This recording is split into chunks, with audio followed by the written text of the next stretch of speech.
对中国来讲，贸易伫咧政治的这个坎站啊，是讲迄个展处实在较低啦。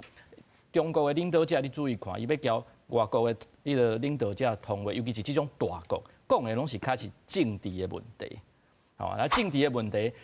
像这贸易伫咧政治内底吼，你展处是较低啦。我必须就对大国来讲，但是对川普来讲，伊就是用这做一种手段压迫你，就爱交我讲会使对我的诉求你爱同意。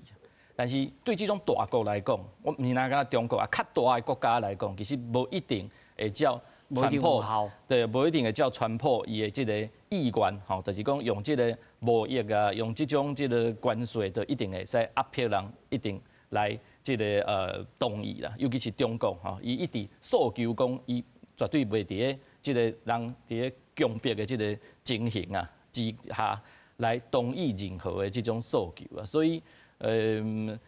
咧即个两个领导者，若是要通电话啊，上重要的应该是双方对一寡即个上关键的即个议题啊，基本上有即个讨论，尤其是美国提出讲伊要迄个主权基金，看起来敢若是一个伊家己国家的代志，但是这叫迄个进前咧讨论的迄个 TikTok 的即个问题，因为中国已经出牌啊嘛，伊讲我要卖会使。我卖美国人嘛是会使，我搁卖你边啊，你身边的人，迄个叫做马斯克。但是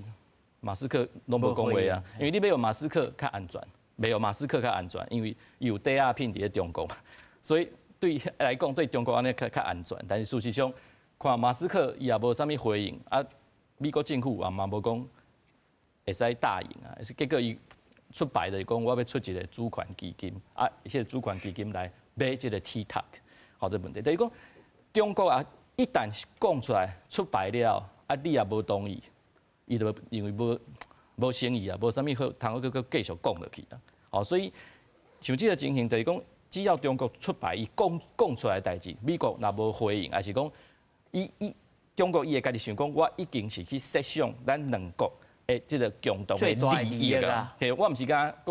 刚刚想到我家己的利益，中国伊家己安尼想，但是美国可能唔是安尼想，伊感觉讲，这我来中亚，对，你不管是我中亚好，还是讲你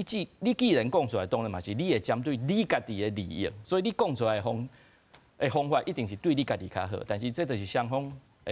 无共款的所在啦，这还有落差啦，所以双方爱个磨合啦。川普对加拿大、对墨西哥，其实加关税就是要。迫使加拿大要加强也边界一种这个安全，不爱移民进来，还有它的毒品芬太尼，墨西哥嘛是赶快，所以想那公以25%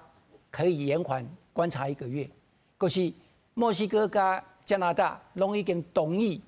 哦，你看一个加拿大增加1000名的边界的警察，可是要除了防止移民。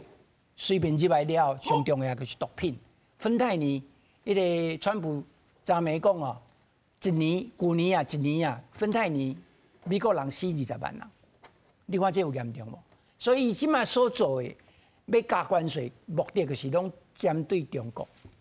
咱头拄仔讲啥呐？即摆伊个包裹不爱中国不爱处理，伊邮包不爱接收。因为芬太尼就是拢透过包裹寄入去啊，伊一嘟嘟啊，拢安尼夹带入去啊。所以你看吼，不管是对加拿大、对墨西哥，所做的动作，其实到尾也就是针对中国啦。